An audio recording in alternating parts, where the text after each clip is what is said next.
Can an adaptation actually help us understand the original work better? Hi, I'm Dwayne Watson, and this is Catch the Wizard.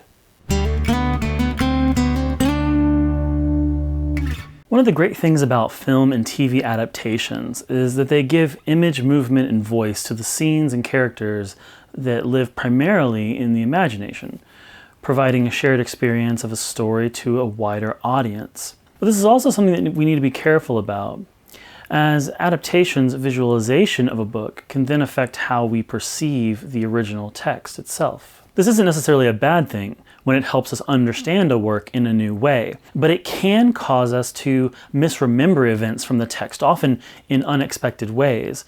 Consider, for instance, Peter Jackson's adaptation of The Lord of the Rings, which shows us how much a good adaptation can affect our memory of the text, especially our visual memory. For many fans of The Lord of the Rings, Jackson's images are the first that come to mind when thinking about or even when reading the book. A good example of this that was used to great effect in The Fellowship of the Ring is the Black Riders. Jackson captured the look of the Black Riders so well that his depiction of them is immediately what I think of when I imagine them. From the chase to Buckleberry Ferry, to the attack on Weathertop, to the race to the ford of Bruinen, Jackson captured the danger and the strangeness of the Black Riders perfectly for me. And the image of a Black Rider in the middle of a road in the forest was so iconic that it was used as one of the paperback covers for the one-volume edition of Lord of the Rings for years. One scene that stood out to me right away, as I'm sure it did for a lot of people, is the Black Riders' invasion of the Prancing Pony and Bree, and their attempted murder of the sleeping hobbits. I remember thinking at the time that Jackson had perfectly captured this scene from the book. So imagine my surprise years later when I'm listening to episode 61 of the Exploring the Lord of the Rings podcast, and Corey Olsen, discussing this very scene in depth, says, "This is something that I think I got wrong for many years. And of course, Peter Jackson has not helped this at all. The Nazgul do not enter the Prancing Pony. The Nazgul, I am not sure, can enter the Prancing Pony. It is not the Nazgul that stab the beds and slash the bolsters in the Hobbit's rooms." So where did our image of the attack come from? Why is Jackson's the one we immediately go to? As Corey said, he thinks he got this wrong for years as well. So why would careful readers of the text get this scene wrong? Corey gives us an idea, explaining that readers often make this connection, that the Nazgul have broken into Crickhollow, and here we have the Prancing Pony broken into, and so therefore it must have been the Nazgul who did it. But Strider is very clear that it was Bill Ferny and others who did this. Those who have only seen the films, and maybe even some of those who've read the book, may be wondering what's Crickhollow. As might be expected, events in the films happen much faster than the books, where it takes some 17 years between the long-expected party when Bilbo leaves and the shadow of the past when Gandalf confirms with Frodo the identity of the ring.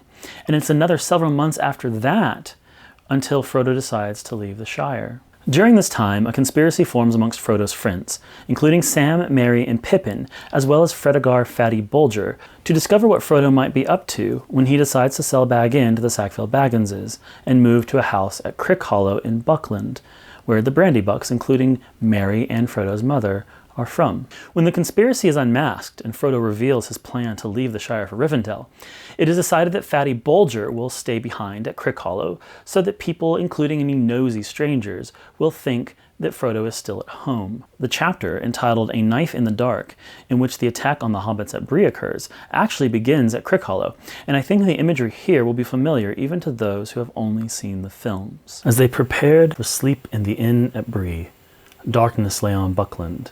A mist strayed in the dells and along the riverbank. The house at Crickhollow stood silent. Fatty Bulger opened the door cautiously and peered out. A feeling of fear had been growing on him all day, and he was unable to rest or go to bed. There was a brooding threat in the breathless night air. As he stared out into the gloom, a black shadow moved under the trees.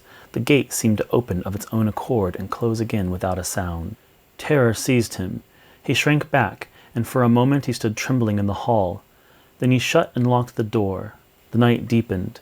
There came the soft sound of horses led with stealth along the lane. Outside the gate they stopped, and 3 black figures entered, like shades of night creeping across the ground. One went to the door, one to the corner of the house on either side, and there they stood, as still as the shadows of stones, while night went slowly on. The house and the quiet trees seemed to be waiting breathlessly. There was a faint stir in the leaves, and the cock crowed far away. The cold hour before dawn was passing. The figure by the door moved. In the dark, without moon or stars, a drawn blade gleamed, as if a chill light had been unsheathed. There was a blow, soft but heavy, and the door shuddered. "Open in the name of Mordor," said a voice thin and menacing. At a second blow, the door yielded and fell back, with timbers burst and lock broken. The black figures passed swiftly in. At that moment, among the trees nearby, a horn rang out. It rent the night like fire on a hilltop. The brandybucks were blowing the horn call of Buckland that had not been sounded for 100 years, not since the white wolves came in the fell winter when the brandywine was frozen over. The black figures fled from the house. One of them let fall a hobbit cloak on the step as he ran. In the lane the noise of hoofs broke out, and gathering to a gallop went hammering away into the darkness. All about Crickhollow there was the sound of horns blowing, and voices crying and feet running. But the black riders rode like a gale to the north gate. Let the little people blow. Sauron would deal with them later. Meanwhile, they had another errand. They knew now that the house was empty, and the ring had gone. They rode down the guards at the gate and vanished from the Shire. The Lord of the Rings by J.R.R. Tolkien, page 176 to 177.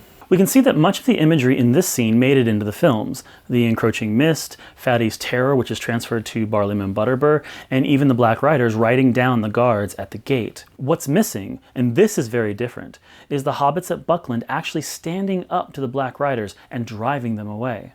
This happens the same night as the attack on the prancing pony.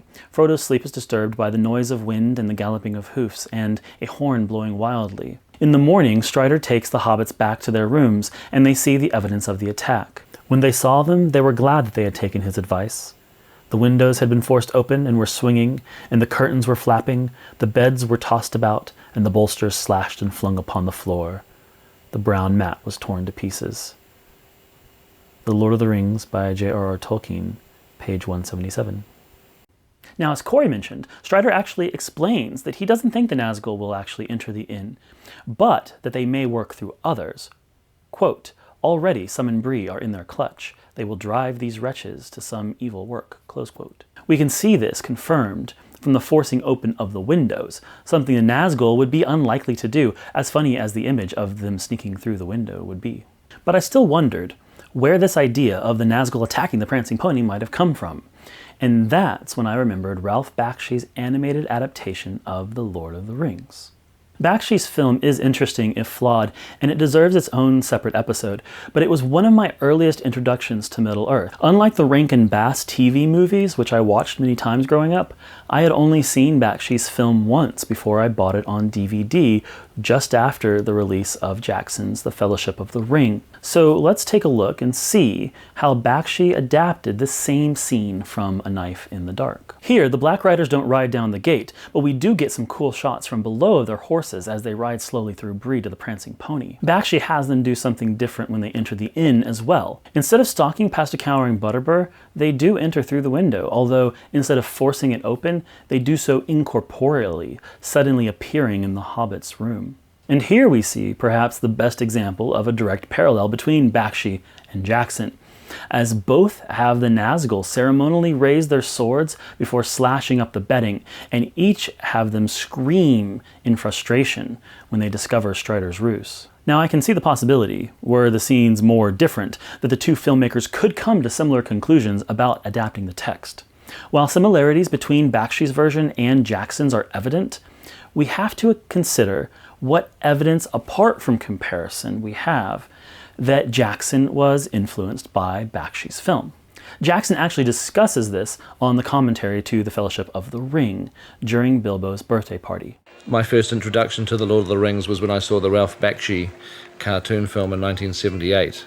And even though our movie obviously is stylistically very different and the design is different, there is one shot which I regard as my homage to the cartoon, because it did inspire me to want to read the book, and that's the shot of Proudfoot shouting "Proud Feet," where I deliberately copied the angle that Ralph Bakshi used, which I thought was brilliant.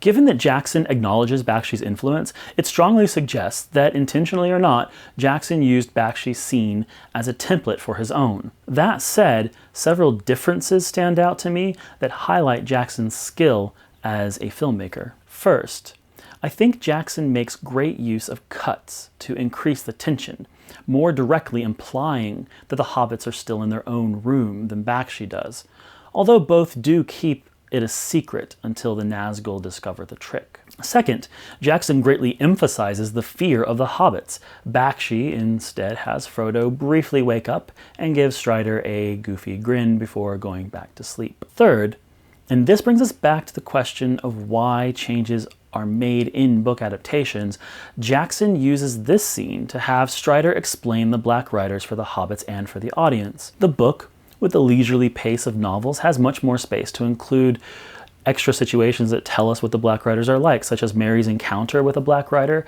while taking a walk in Bree, and other characters such as Bill Ferny than the films do, even with over 11 hours runtime in the extended edition. One can see how cuts like these make other changes necessary.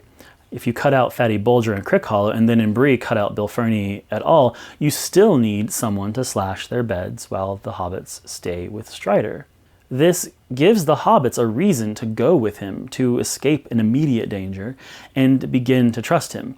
The only choice, therefore, is the Black Riders. This has the added benefit of continuing to focus our attention on them as the immediate antagonists of the first half of Fellowship, as they are in the book. But I think that these choices, when compared to the original text, also help illustrate what Tolkien is doing in the original work. While the adaptations do a great job of making the Nazgul threatening in a more direct way, one could argue that they go too far. By showing the Nazgul fleeing the Shire in the face of Hobbit opposition and having them unable to enter the Prancing Pony, Tolkien is making his point about the power of good people standing up against evil even stronger. Not only does this make the actions and perseverance of the four hobbits, especially Frodo and Sam, later in the novel more understandable, but it also makes Frodo's final failure of will to destroy the ring more tragic. Unlike in Bakshi and Jackson's films, Tolkien's hobbits are shown early in the novel uniting together to drive evil from the Shire, something that we then see reciprocated in the Scouring of the Shire. There is a deeper thematic link involved here than is present in either of the films, that there is power in the good people of the Shire and of the Prancing Pony, where normal people join together in community and in fellowship and in just having a good time and celebrating life. I think that's one of the great things about adaptation. By comparing and contrasting the two, we gain a greater appreciation for how storytellers emphasize different themes with the same base material. And even when we view the original work as much superior to the adaptations, the choices and changes of the adapters help highlight points about the original work that we may have missed, and thus help us see the original in a new way. For a more in-depth discussion of these ideas and of the Lord of the Rings as a whole, I encourage you to check out Corey Olsen's Exploring the Lord of the Rings. And that does it for this episode of Catch the Wizard. If you enjoyed this, please give it a thumbs up and subscribe if you'd like to see more. I'm Dwayne Watson, and I will see you later. Bye.